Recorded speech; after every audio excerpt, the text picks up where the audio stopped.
हाय, welcome back. मैंने अभी अभी ही कुछ टाइम पहले एक वीडियो रिकॉर्ड करा था जिसके अंदर मैंने आपसे बात करी थी लॉस्ट कस्टमर्स के बारे में। बिजनेसेस बहुत तेजी से कस्टमर्स को लूज करते चले जाते हैं। टिपिकली इसके 3 रीजंस होते हैं। वो 3 रीजंस क्या थे, आपने अगर वो वीडियो नहीं देखा है तो आप यहाँ पर आई बटन के ऊपर क्लिक करके वो वीडियो चेक कर सकते हैं। उसी वीडियो के अंदर मैंने इसके बारे में बताया था कि ये 3 अगर रीजंस हैं तो अब इन 3 रीजंस को हम कैसे ओवरकम कर सकते हैं और कैसे हम मात्र 10, 12, 15% कन्वर्जन रेट के साथ में अपना बिजनेस रेवेन्यूज डबल कर सकते हैं और प्रॉफिट को डबल से भी ज़्यादा ग्रो कर सकते हैं। तो यहाँ पर मुझे वीडियो के कमेंट्स के अंदर एक कमेंट आया जहाँ पर उन्होंने बोला कि सर कैसे आप जो है ये कह रहे हैं कि प्रॉफिट को डबल करने के लिए रेवेन्यू डबल करना ज़रूरी नहीं है। तो आज मैं आपको इन फैक्टर्स के ऊपर बात करके बताऊंगा। हालांकि अगर आप यहाँ पर समझते हैं कि प्रॉफिट की इक्वेशन होती है sales price minus cost price, तो इसका मतलब अगर आप कॉस्ट प्राइस को कम कर दें, कॉस्ट प्राइस कम करने के क्या क्या तरीके हो सकते हैं। आप जो है किसी तरीके से अपनी रॉ मटेरियल प्राइसिंग को कम कर सकें, आप जो है लेबर कॉस्ट को कम कर सकें, आप जो है अपनी इन्वेंट्री को कम कर सकें, आप अपने रेंटल को या किसी और खर्चों को रीनेगोशिएट कर सकें। ये सारी की सारी स्ट्रैटेजीज जो है मैं इनको ऑपरेशंस के अंदर डालता हूं क्योंकि ये सभी बिजनेसेस के अंदर पॉसिबल नहीं होती हैं।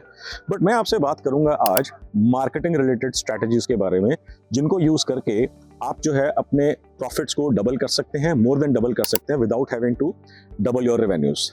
आज मैं आपको 3 एग्जांपल्स दूंगा जहां पर आपको ये समझ में आएगा कि कैसे बिजनेसेस छोटा सा एडिशनल रेवेन्यू ऐड करके अपने प्रॉफिट को डबल से भी ज्यादा ग्रो कर लेते हैं।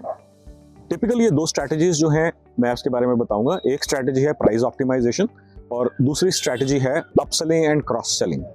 सो पहले मैं आपको बताऊंगा प्राइस ऑप्टिमाइजेशन के सिनेरियो को ध्यान में रखते हुए।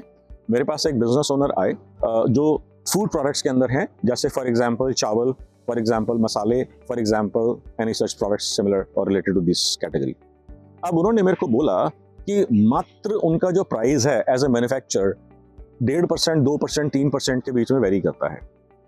जब हमने उनसे बिजनेस के बारे में इन डेप्थ डिस्कशन करी, जो कि मैं अपनी 5 मंथ्स वर्कशॉप के अंदर हर एक बिजनेस ओनर के साथ में बैठ के उनका पूरा बिजनेस मॉडल समझता हूँ, पूरा डिटेल में उनके चैलेंजेस समझता हूँ, अपॉर्चुनिटीज समझता हूँ, थ्रेट समझता हूँ, कैसे उनको कंपटीशन को बीट करना है, सारी की सारी चीज़ें मैं उनसे डिस्कस करता हूँ। तो एक स्ट्रैटेजी मैंने आपको उनको सजेस्ट करी कि आप अपना प्राइस 3% से बढ़ा दो। सो इसका मतलब क्या हुआ कि अगर मान लीजिए कि वो प्रोडक्ट जो है 100 रुपये का बेचते हैं और अगर मान लीजिए कि उन्होंने 100 रुपये की जगह पर 102 या 103 रुपये का वो प्रोडक्ट अपना उन्होंने बेचना शुरू कर दिया, तो जो पर्सन 100 रुपये दे सकते हैं वो 101, 102, 103 रुपये भी दे सकते हैं।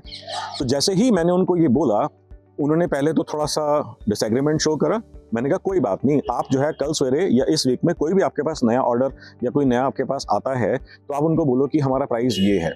क्या प्राइस है? लेटेस्ट से पहले उनका प्राइस था 100 रुपये, अब मैंने उनको बोला कि अपना प्राइस आप 102 रुपये, 102.5 रुपये, 103 रुपये आप कोट कर दीजिए। उन्होंने जो मैंने स्ट्रेटेजिक अप्रोच उनको बताई, उन्होंने इसको कोट कर दिया और जो नया प्राइस था वो एक्सेप्ट हो गया। तो अभी अभी आपने देखा कि उनके रेवेन्यू के ऊपर क्या इम्पैक्ट पड़ा, इस ट्रांजैक्शन से उनके रेवेन्यू के ऊपर कितना इम्पैक्ट पड़ा। मात्र 2, 2.5, 3% का इम्पैक्ट हुआ इस ट्रांजैक्शन के रेवेन्यू के ऊपर। मगर अगर आप इसके अंदर देखें कि उनका ओरिजिनल ट्रांजैक्शन जो 100 रुपये का होता, उसके अंदर उनको प्रॉफिट कितना मिलता, उनको मिलता 2 रुपये, 2.5 रुपये, 3 रुपये।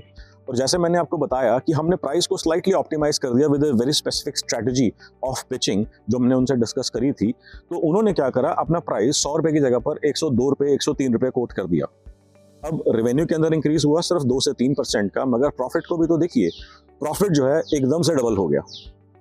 ये बात आपने समझी। This comes under price optimisation strategies. Now आपने देखा कि सिर्फ इस ट्रांजैक्शन के रेवेन्यू को 2 से 3% या 3% के आसपास बढ़ाने भर से इसके अंदर हमारा प्रॉफिट डबल हो गया। ये एक स्ट्रैटेजी मैंने आपको बताई है, ऐसी बहुत सारी डिटेल स्ट्रैटेजीज हैं जो मैं अपनी वर्कशॉप्स के अंदर डिस्कस करता हूँ। Now let us talk about upselling, cross selling strategies. So mostly businesses के अंदर क्या गलती होती है कि उनको समझ नहीं आता या उनको पता नहीं होता कि अपना जो प्रोडक्ट वो बेच रहे हैं उसके साथ, उसके अलावा वो और कौन से प्रोडक्ट्स बेच सकते हैं। Now let me give you one example. Let us से आप मोबाइल फ़ोन लेने के लिए शोरूम में गए। अब मोबाइल फ़ोन शोरूम के अंदर आपने जाकर के बोला कि मेरे को ये वाला फ़ोन चाहिए जिसमें 128 GB मेमोरी हो, सो दैट कि मेरे को जो है फ़ोन में ज़्यादा अच्छी स्पेस मिल सके। अब सेल्स पर्सन ने आपसे पूछा कि आप जो हैं सेल्फीज़ या वीडियोस कितने लेते हैं, आपका कितना कंजम्पशन होता है जिसमें आप वीडियो रिकॉर्डिंग करते हैं या सेल्फीज़ या फोटोग्राफ्स वगैरह लेते हैं।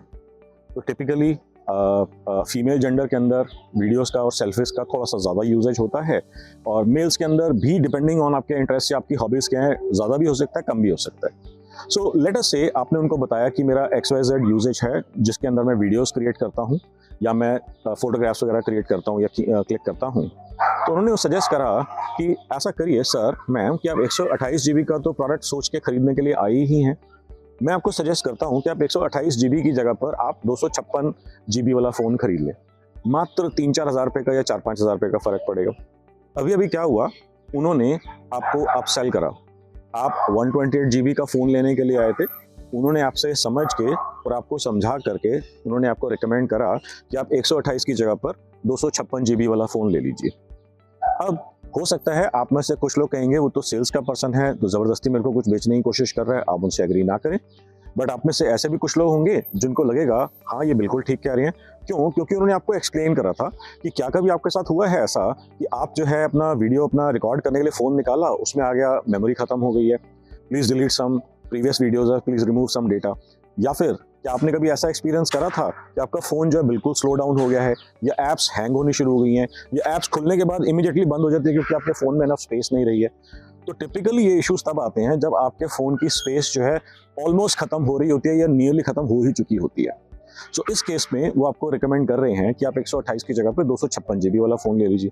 तो अगर आपने ये चीज़ एक्सपीरियंस करी हुई है तो आपको इमीडिएटली समझ में आ जाता है। हो सकता है आपने ये चीज़ एक्सपीरियंस ना करी हो तो आपको लग सकता है कि नहीं ये तो मेरे को बात समझ में नहीं आ रही, और अपना ले आप 128 GB का ही फ़ोन लेकर के आएँ। मगर अगर कुछ लोगों ने 128 से 256 GB के ऊपर जंप कर लिया तो वहाँ पर जो है 3-4-5 हज़ार के डिफरेंस के अंदर उन्होंने अभी अभी आपको अपसेल कर दिया। अपसेल का क्या मतलब होता है कि जो भी प्रोडक्ट या सर्विस आप लेने गए हैं उससे हायर वैल्यू का, अब अगर हायर वैल्यू होगा तो रेवेन्यू भी ज़्यादा होएगा कंपनी का, सेलर का, और ऑब्वियसली प्रॉफिट परसेंटेज या प्रॉफिट भी ज़्यादा होएगा इन एब्सोल्यूट टर्म्स। तो ये आपकी एक स्ट्रैटेजी हो गई अपसेलिंग की। अब हम बात करते हैं क्रॉस सेलिंग के बारे में। अभी अभी जैसे ही आपने अपना 128 से 256 GB का फ़ोन फाइनल करा, उसके साथ ही साथ में उन्होंने आपको बोला कि सर आपने एक अच्छा फ़ोन लिया है तो मैं सजेस्ट या रिकमेंड करूँगा कि उसके ऊपर एक स्क्रीन गार्ड लगवा लें। आपने कहा हाँ वो तो बड़ा ज़रूरी है ताकि स्क्रीन प्रोटेक्शन के लिए तो कहीं क्रैक ना हो जाए, स्क्रैचेस ना पड़ जाए। तो आपने कहा ठीक है स्क्रीन गार्ड लगा दीजिए। फिर उन्होंने बोला कि आपको कोई अच्छा सा बैक कवर चाहिए होगा या फ्लिप कवर चाहिए होगा, आपने कहा मेरे को वो भी चाहिए होगा। फिर उन्होंने आपसे पूछा कि आप आजकल घर से ऑपरेट करते हैं या ऑफिस जा रहे हैं, तो आपने कहा हाँ मैं ऑफिस जाता हूँ। और डिस्कशन के अंदर ये उनको मालूम चला कि आप कहीं पर रहते हैं और आपका ऑफिस हो सकता है 5, 10, 20, 40 किलोमीटर दूर हो। तो उन्होंने आपको बोला कि सर ऐसा है कि जो ये नया फ़ोन आपने लिया है इसमें एक स्पेसिफिक टाइप का चार्जर लगता है जिसको क्विक चार्ज वर्जन 1, 2, 3, 4 बोला जाता है, फ्लैश चार्ज या XYZ कुछ भी बोला जाता है। तो आपको मैं क्या रिकमेंड करता हूँ कि ऑफिस के अंदर आप एक दूसरा चार्जर रखें, क्योंकि ऐसा ना हो कि वैसे तो C टाइप है मगर आप कोई और चार्जर अगर इसमें लगाते हैं तो बैटरी जो है ना हेल्थ उसकी ख़राब हो सकती है, इनफैक्ट फ़ोन भी ख़राब हो सकता है।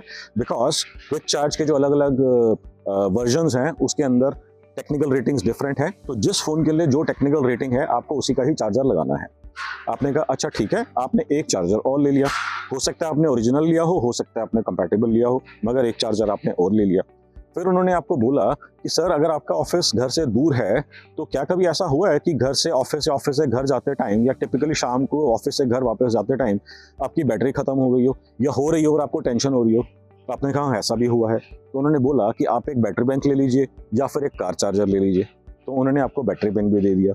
और ये सारी चीज़ें खरीदने के बाद फाइनली उन्होंने आपसे पूछा कि सर आपने इतना अच्छा फ़ोन लिया है, इसका इंश्योरेंस तो करवा लीजिए, इसकी एक्सटेंडेड वारंटी तो ले लीजिए। आपने फिर एक्सटेंडेड वारंटी ले ली, आपने इंश्योरेंस ले लिया। अब मैंने आपको बड़े सारे एग्जाम्पल्स बताए हैं।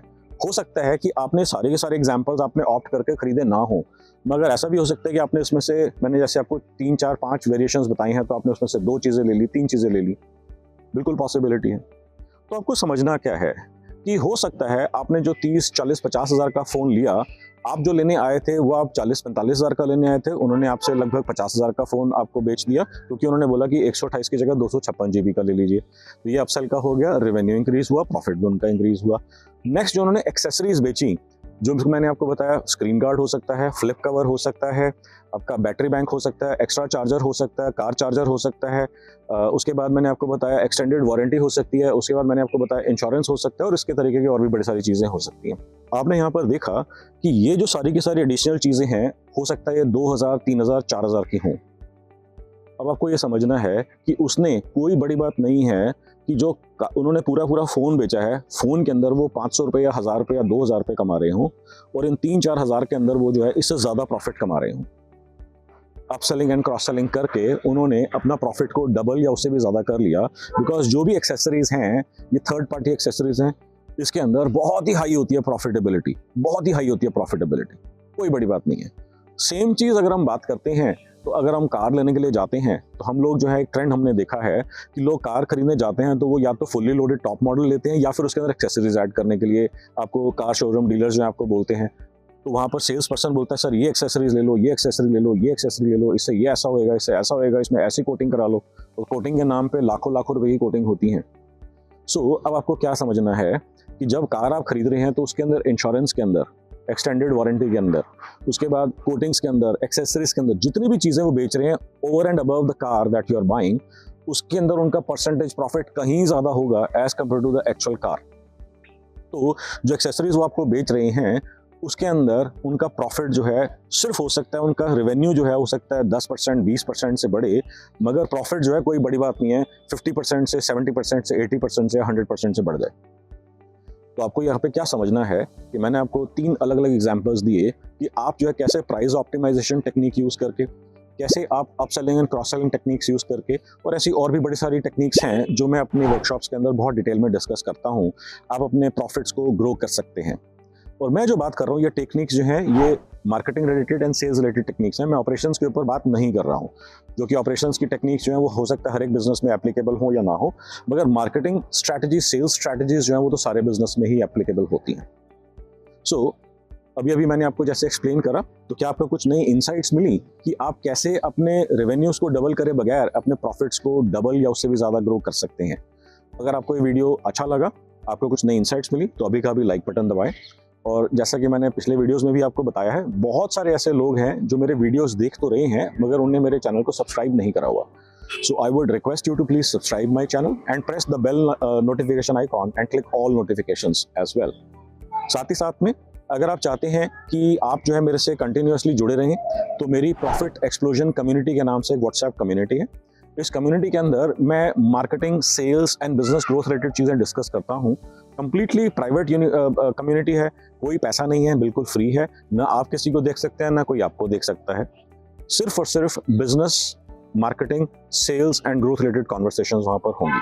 तो नीचे डिस्क्रिप्शन बॉक्स के अंदर मैंने अपना लिंक दिया है कम्युनिटी का, आप लिंक को क्लिक करके फटाफट से कम्युनिटी भी ज्वाइन कर लीजिए। इसके अलावा किसी टॉपिक के ऊपर अगर आप चाहते हैं मैं कोई नया वीडियो बनाऊं, तो मेरे को कमेंट सेक्शन में लिख करके आप बता सकते हैं। I would be happy to create another video based on your topic suggestion. With that note, thank you, I will take your leave and see you in my next video.